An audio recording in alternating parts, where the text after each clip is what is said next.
Thank you so much. It's wonderful to be in South Africa, meeting so many wonderful people, and it's also wonderful to have listened to this lively discussion. I want to shed some insight, I hope, in terms of how things look for me, and I hope also to point to some possible solutions. Um, Part of what's been provocative about this discussion for me is I wrote an article not too long ago on my Substack about the rules-based order and how people conflate it with international law and how it's not international law. It is an attempt by the U.S. establishment and its allies in order to utilize select rules whenever they are useful to them and not otherwise. So they will use feminism as a pretext to invade Afghanistan. They will use human rights as a pretext to overthrow Libya.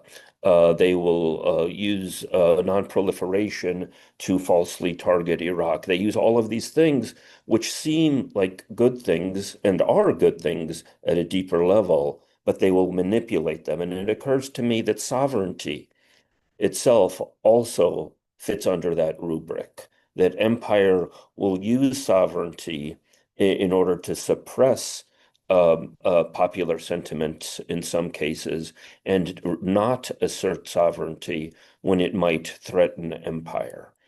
Now, South Africa, in the case of the ICJ case, seemed to respond somewhat positively to popular sentiment, to people around the world, as well as, of course, in South Africa, calling on it to do something, and in particular to invoke the Genocide Convention as it has. I'm working on some pieces about, showing the timeline of events of what happened.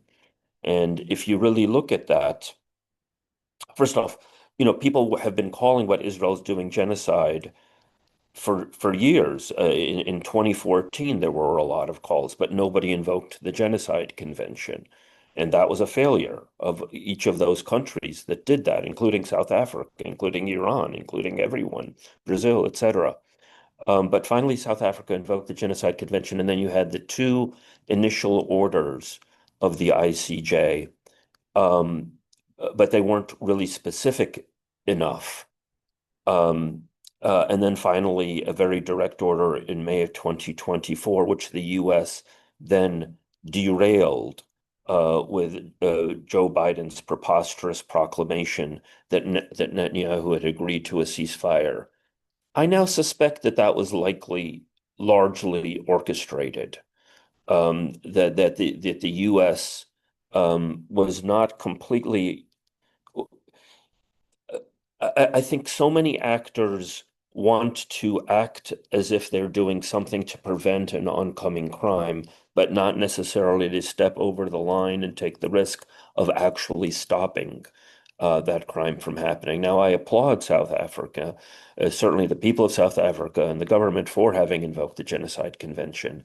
But when the final order came in May 2024, saying directly, Israel, you must stop your invasion of Rafah. At that point, the global solidarity movement should have insisted that there be a UN Security Council resolution to implement that order, and then move to using Uniting for Peace and effectively force a U.S. veto at the Security Council of the resolution to implement the order, and then move to a Uniting for Peace at the General Assembly, a mechanism whereby a two-thirds majority can effectively take control of a matter with the global majority when the Security Council, especially because of the U.S. veto, has failed in its primary responsibility. What happened was Algeria failed to put forward its resolution. The US government stalled for time, and then Biden came up with this ridiculous statement that, and had agreed to a ceasefire, and we're negotiating the details, and we're putting forward a UN Security Council resolution for the US to be the negotiator, effectively, again, retching the process away from an international law based approach to a what we would call an Oslo based approach, where the U.S. becomes the largely the judge, jury, and executioner, the main negotiator, and therefore can ensure Israel's continued impunity.